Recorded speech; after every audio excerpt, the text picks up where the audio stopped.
Olá, querido irmão, querida irmã, que a graça e a paz de nosso Senhor Jesus seja conosco.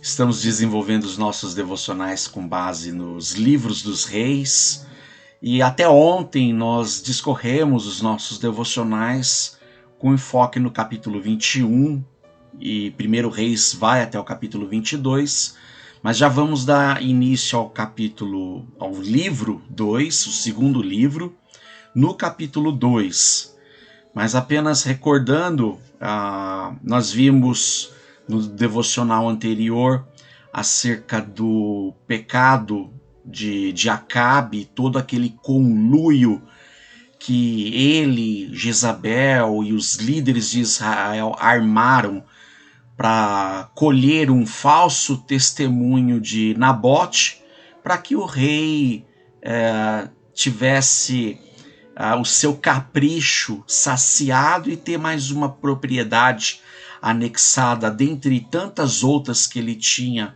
em seu palácio. Ele teve inveja da propriedade de Nabote e nessa armação em colher o falso testemunho dele, ele foi acusado de blasfêmia contra o Senhor e contra a lei do rei, e ele foi assassinado, foi apedrejado com isso. Mas Deus tinha usado a vida do profeta Elias para denunciar o pecado de Acabe, e Deus executou o seu juízo sobre o rei Acabe, sobre a sua esposa Jezabel. E com isso, vemos que Acabe, depois de morto, ele foi... Antes disso, de dizer, Deus também tinha dito que cessaria a dinastia do rei Acabe. Com isso, com a morte de Acabe, o seu filho Acasias assume o trono, mas não dura muito tempo. O reinado de Acasias durou apenas 2 anos, e que ele, numa ocasião, ele estava debruçado na sacada do palácio, ele cai da sacada, se machuca e fica enfermo, acamado, e o coração de Acasias também era tão distante do Senhor quanto era do seu pai Acabe. E nisso ele diz para seus mensageiros oficiais saírem do território de Israel, irem para a Filistia, numa cidade chamada Ecrom, para que lá consultasse sacerdotes ou emissários de uma divindade ecromita, também um dos dissidentes do deus Baal, deuses cananitas, né? E nisso Deus usa mais uma vez o profeta Elias para parar os emissários do rei Acasias antes de saírem do território de Israel, e Elias confronta esses mensageiros, dizendo: por acaso não há Deus em Israel para que o rei tenha que mandar emissários fora daqui para consultar acerca da sua situação? Pois já deixa a sentença do Senhor. Assim como ele foi para a cama enfermo, da cama ele não levanta mais. Os emissários voltou para o rei, deu-lhe a notícia de tal profecia. O rei Acasias disse: mas quem foi que disse? Deram a descrição, ele falou: tinha que ser o profeta Elias, deixa que eu vou dar um jeito nele. Manda um capitão de soldados com 50 soldados para ir atrás de Elias. E nessa primeira empreitada, o capitão vê Elias no alto do monte e diz para ele: profeta, homem de Deus, desce daí porque o rei quer ter uma audiência com você. E Elias fala: olha, você está dizendo que eu sou homem de Deus. Então, se eu sou homem de Deus, que caia fogo do céu e te consuma você e os seus 50. Dito e feito. Veio o fogo do céu e consumiu, fulminou aquele primeiro destacamento de 50 homens. Acasias, soube da notícia, falou assim: eu venço pela canseira. Mandou outro capitão com outros 50 soldados para cumprir essa ordem do rei. Esse segundo capitão chega lá diante do Monte Carmelo, Elias no monte, ele fala: homem de Deus, desce daí porque o rei quer falar contigo. Elias, pela segunda vez: se eu sou homem de Deus, que caia fogo do céu e consuma você e os seus 50. Pela segunda vez caiu o fogo do céu e consumiu esses 50 e o capitão. Acasias, ainda obstinado, pela terceira vez manda mais um capitão com mais 50 soldados. Bom, esse terceiro capitão, a primeira vez poderia ter sido um acaso. Segunda vez, não, é certeza. Aí esse capitão, ele sozinho sobe ao monte, ele se inclina diante do profeta e clama por misericórdia. Homem de Deus, espero que a minha alma, a minha vida, lhe seja preciosa, a minha e dos meus homens que estão comigo. Poderia descer comigo e ter com o rei, com todo o temor, com toda a reverência. Aí um anjo do Senhor fala para Elias: pode ir com ele que eu estarei contigo. E Elias foi, se apresentou diante de Acabe, diante do rei acamado, e ele repete a sentença: porque você decidiu não buscar ao Senhor e decidiu ir atrás de outros deuses, aonde você está, você vai ficar. Dias depois, Acasias morreu e cessou-se a dinastia de Acabe, como já tinha sido profetizado antes. Mas, com isso, um pouco antes desse evento acontecer, Deus já tinha falado para o profeta Elias que o seu ministério profético chegaria ao fim. E ele havia dito: olha, vá ungir o rei da Síria para que ele enfrente o rei de Israel. E o que escapar da espada do rei da Síria, você também unja Jeú, porque darei fim com a dinastia da casa de Acabe, e Jeú será o novo rei sobre Israel. E o que escapar da espada de Jeú, vá também Elias e unja Eliseu para ser profeta sucessor do teu ministério, porque o seu ministério vai cessar. E o que escapar da espada de Jeú, Eliseu dará conta. Então, chegamos no capítulo 2 de 2 Reis, e a escola toda de profetas, que atualmente nos registros de reis falava que 50 profetas estavam acompanhando Elias, e dentre eles Eliseu, muito mais de perto, desde quando ele foi chamado para acompanhar Elias. E todos ali já sabiam que o ministério de Elias chegaria ao fim.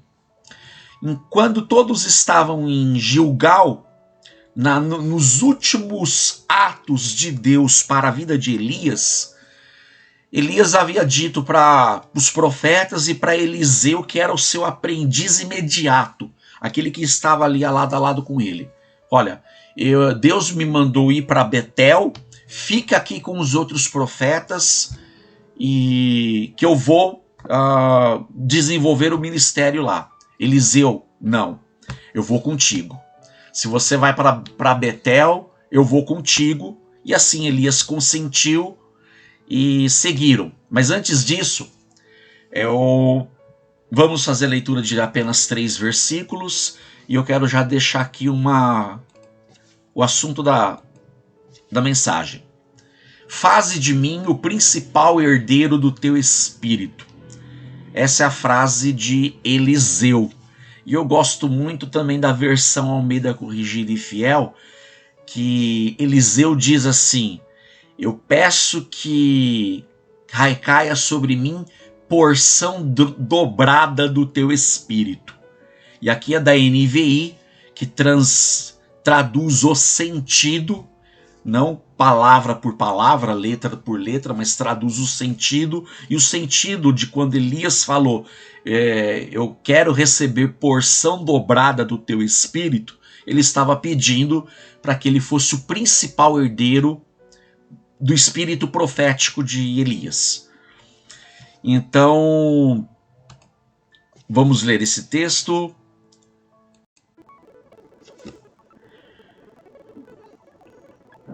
Diz o texto: quando o Senhor levou Elias aos céus num redemoinho, aconteceu o seguinte: Elias e Eliseu saíram de Gilgal. Aí pulando já para o verso 9, porque o texto é longo, mas fica a minha leitura, a minha recomendação de leitura, leia até o verso 15, que dirá todo o contexto. Verso 9. Depois de atravessar, Elias disse a Eliseu: o que posso fazer por você antes que eu seja levado para longe de você? Eliseu respondeu: faze de mim o principal herdeiro do teu espírito profético. Disse Elias: você fez um pedido difícil, mas se você me vir quando eu for separado de você, terá o que pediu, do contrário, não será atendido.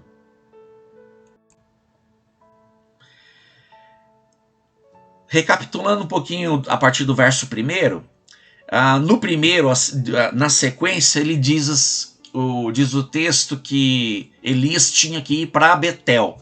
E ele falou para Eliseu: fica aqui em Gilgal com os outros profetas. E Eliseu: não, vou contigo. Foram ambos para Betel, mas ali a Bíblia não relata necessariamente qual era o ministério de Eliseu naquela cidade, mas terminado o trabalho, Deus colocou no coração de Elias: vá para Jericó. E Elias falou para Eliseu: Eliseu, fique aqui, porque Deus está me mandando ir para Jericó. E mais uma vez Eliseu: não, eu vou contigo, aonde você for, eu vou contigo. Elias consentiu pela segunda vez e foram ambos para Jericó, e Deus de alguma forma trabalhou ali em Jericó pelo ministério profético de Elias. Acabado o trabalho, aí Deus fala para Elias ir para o Rio Jordão. E Elias pela terceira vez diz para Eliseu: Eliseu, fique aqui, porque o Senhor me mandou ir para o Jordão. E pela terceira vez, Eliseu: não, de jeito nenhum eu vou arredar o pé de ti, vou contigo. Onde você for, eu vou contigo. E foram então, saíram de Jericó, foram para o Rio Jordão, e semelhante do que aconteceu com Moisés em abrir o Mar Vermelho e com Josué em abrir o Rio Jordão, Elias tira da sua capa, se descobre, enrola a capa e bate no Rio Jordão, e o Rio Jordão se abre e ambos atravessam em seco o Rio Jordão, Elias e Eliseu.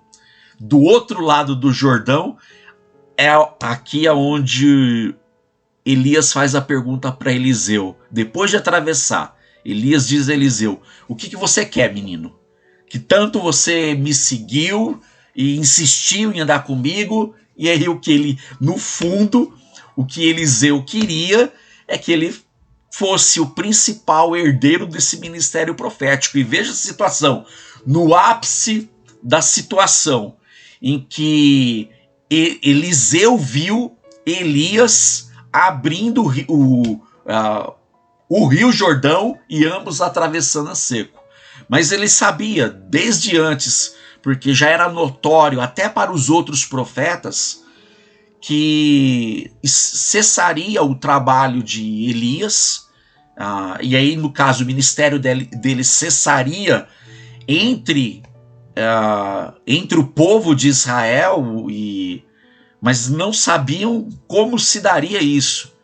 E aconteceu de Elias ser elevado aos céus, e aí no caso ambos, Elias e Eliseus, foram separados por uma carruagem de fogo que passa no meio dos dois e os separa, e nessa separação uma forte ventania, um redemoinho, um tornado eleva Elias, e Eliseu vê tudo isso, e também entre os profetas, os outros profetas, foi notório tudo isso, essa elevação.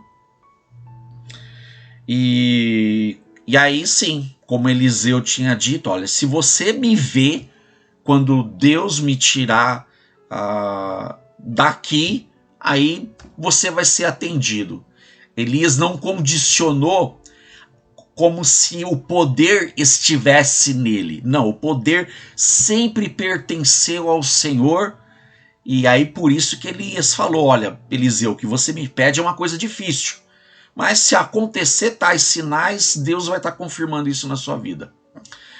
E interessante pensar que a título de registros, os livros de reis, e como já disse antes na Bíblia hebraica, era uma obra só, registra-se apenas 7 milagres feitos por Elias. Em termos de registro, ele fez muito mais do que isso. E também em termos de registro, ficou consignado que Eliseu fez 14 milagres. Então, em termos de registro, houve uma porção dobrada. Mas o poder que atuou em Elias e atuou em Eliseu era o mesmo poder, porque era procedente do Senhor. Apenas que a visualização desse poder, a manifestação desse poder, Deus faz como quer, com quem quer, onde e quando Ele quer. O poder é do Senhor e não é de homem algum. Mas em termos práticos, o que isso nos ensina, e é a nossa devoção, saber de Deus, o que podemos aprender com isso. Toda pessoa tem, a título de trabalho, um início e um fim. E muitas vezes, quando sabemos quando está para finalizar o nosso trabalho, é interessante que a importância do trabalho permaneça, ainda independente de quem estará à frente. E para que isso aconteça, fazer uma boa sucessão, uma boa transmissão, é interessante termos pessoas já acompanhando conosco, sendo treinada por nós, de modo que a transição seja feita nas melhores condições possíveis. Então, por mais particularidade que Elias tinha de, olha, meu trabalho aqui está com os dias contados, continue aqui trabalhando com os outros profetas, falando para Eliseu. Não, Eliseu queria estar junto com o seu líder até o último momento.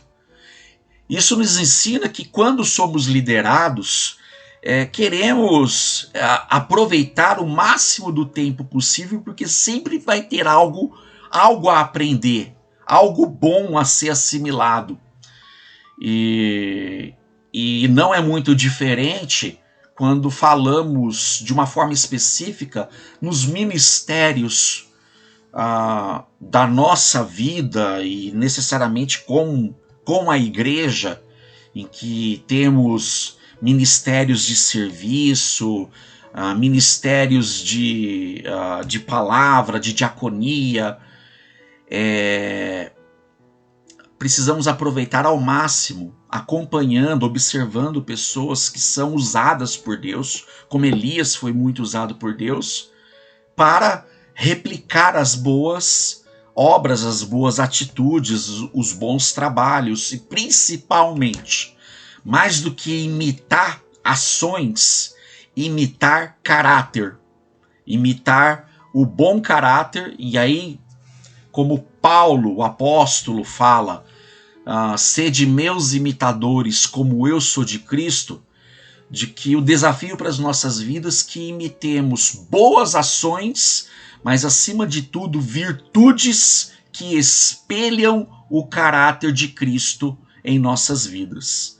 E, consequentemente, as atitudes, as ações, o trabalho em si por si poderão ter melhores êxitos nessa cópia, nessa réplica, nessa imitação de trabalho. Mas em outro lado interessante pensar, olhando para Eliseu, o imediato, o aprendiz imediato de Elias, a sua dedicação e confiança em ficar junto, ao lado. Porque somos tentados, muitas vezes, a achar que temos já uma certa autonomia e afastar, e muitas vezes querer equiparar lideranças, já vendo que o líder está com os seus dias contados, o seu trabalho vai cessar, e de alguma forma já não dá-lhe a honra merecida, o acompanhamento, mas de repente antecipar passos, antecipar atitudes, olha, você vai estar com seus dias contatos, já descansa, eu assumo por aqui. Existem casos e casos, mas aqui especificamente, né, como envolvia um trabalho profético e no passado Deus decidiu utilizar-se muitos de sinais, até porque o Espírito Santo atuava não em toda a carne como é hoje, em toda pessoa salva, os cristãos, mas no passado em pessoas chamadas exclusivamente para desenvolvimento de ministérios específicos. Aqui vemos que Eliseu ficou junto, insistia. Isso nos ensina a sermos dedicados, uma dedicação em estar ao lado de pessoas piedosas, pessoas que amam o Senhor, para imitar as virtudes do Senhor replicadas, espelhadas na vida dessas pessoas e, consequentemente, os atos. Que isso possa nos servir de encorajamento, de exemplo de como trabalhar com dedicação e zelo para o Senhor na sua obra, no cuidado com pessoas, em acompanhar pessoas, cuidar de pessoas, porque é cuidando de pessoas, cuidando do próximo, que demonstramos visualmente, manifestadamente, as ações de Deus em nossas vidas, cuidando de pessoas.